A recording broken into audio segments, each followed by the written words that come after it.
As I'm sure you can guess, I'm a massive FIFA Career Mode fan. I've played this mode for almost 20 years now. I've played FC24 almost every day since it was released, and of course I do make content based on this game mode.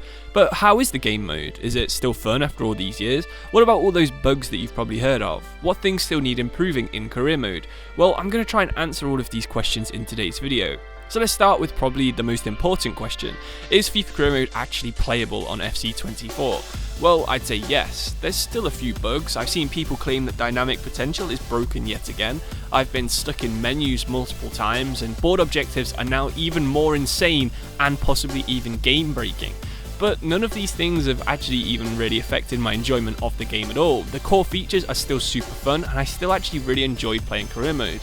If I'd played 10 seasons in a single save, I might have a different opinion on things like dynamic potential, but in the 10 or so seasons I've played spread across 2 or 3 different careers, it wasn't actually that bad.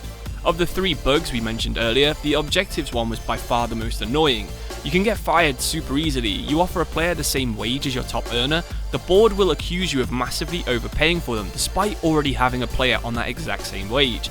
It's something that seems like it should be an easy fix, but at the minute it really can kill saves, especially as there's only 1 autosave slot now instead of 3, so you can't go back anywhere near as far if something does happen to your save. When the game had only been out for a few weeks, I asked my community what they thought of the game at that point. Most of these bugs were pretty well known on both the FIFA Careers Reddit and also my own Discord, but despite this, the results were pretty mixed. 27% of people thought the game was good, 23% didn't enjoy it, and exactly half thought the game was pretty average. This is actually a clear step down from last year, where 59% of people at the same point enjoyed the game and just 13% didn't like it. But how is Career Mode? Is it actually worth playing? Is it actually an upgrade on FIFA 23? Well, the Career Mode strengths are still the Career Mode strengths. It's good if you like developing young players, but it's bad if you like any kind of realism in your game modes. Don't expect the AI to make the right transfers or play the right formations or respond to basically anything you do, but if you do enjoy developing young players, building a squad, building up a team and rising to the top, it's still probably the best game mode and the best version of any game mode in any of the 3 football games for this kind of thing. Is it still fun though? Well, the same things are fun as we've just said. If you didn't like them on last year's game, you probably won't like them on this year's game. There's still very little realism on transfers like we said earlier. Athletic Bilbao will ruin the Basque policy on day 1 by signing Harry Maguire. Real Madrid could sign Haaland and Mbappe, but then still play someone like Joselu or Mariano as their main striker. Transfer budgets also get really big really quickly for AI teams too. I saw Rotherham have an £18 million budget in Season 2 in the Championship.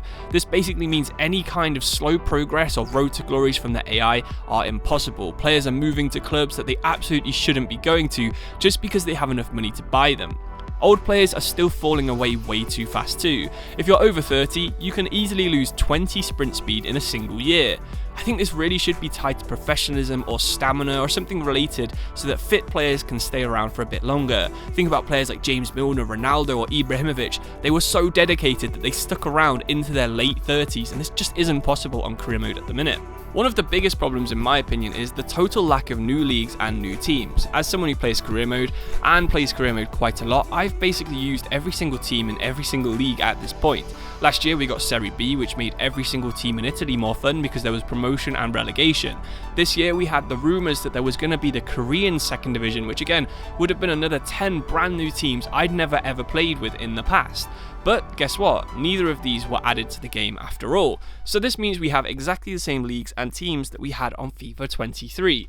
It's kind of a shame, and if they just added some random leagues out there, I can't imagine it's too expensive to add something like the Czech Republic League or the Welsh League, something minor, something absolutely tiny, something really cheap, and it would actually make Career Mode so much better. Combined with this, they've actually removed quite a lot of national teams as well. So even with the unlicensed World Cup, because of course they have lost the FIFA license now, that means there's only 30 national teams. You can't even play a full World Cup in Career Mode anymore. It really does need some new leagues, teams, or even maybe some African leagues just to make some new experiences inside your Career Mode. I don't want to sound like I'm totally negative about FIFA though, because I am being honest, but there is actually some good stuff inside Career Mode. Youth Academy players now always have a Playstyle Plus, which is basically the new trait system. This means that every single player is slightly unique compared to the others that you're getting through your academy. You can easily find a finesse shot king, maybe someone who can curl a ball like Thierry Henry or Antoine Griezmann, but they maybe don't have any pace at all, so it's kind of a trade-off.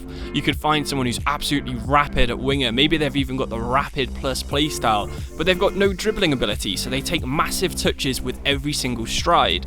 This really does allow you to piece together some tactics that maybe wouldn't have worked in old games at the lower leagues, and also it's just a great way of using the new trait system, which I think is a massive improvement on how it used to be. The general feel of building the team in your own image is also still there, and it's still really enjoyable. The new tactic systems means you don't have to be someone like Pep Guardiola if you want to develop a new fun style of play. Last year, for basically every single tactic that I used in any career mode, I was relying on people in our Discord who had made them, handmade them with the right strategies and the right formations. But this year, it's actually so easy to do inside the game that that's basically the only way I've made a tactic. I can do it all myself now, and I understand what I'm doing, so I think overall, it's a lot better of a system than what we used to have. Overall, yeah, like we said at the start, career mode has basically got the exact same strengths and weaknesses as it used to have. So let's talk a little bit about the bugs, because this could be some of the things that maybe would put you off actually buying the game so far. So board objectives are actually really important now to staying in your job. I'm not sure if this is maybe an improved difficulty to make things harder, or if it is legit just a bug, because if you do miss any critical objectives, you will basically get fired straight away. Like I said earlier as well, there is rumours that dynamic potential now decreases every single season, but again, I've not seen any proof of this in my career mode. I've seen potential to be special players keep their tag for 2 or 3 different seasons, which is about what you'd expect and about how it worked last year after they fixed the bug, so again, I'm not too sure that this one is in the game.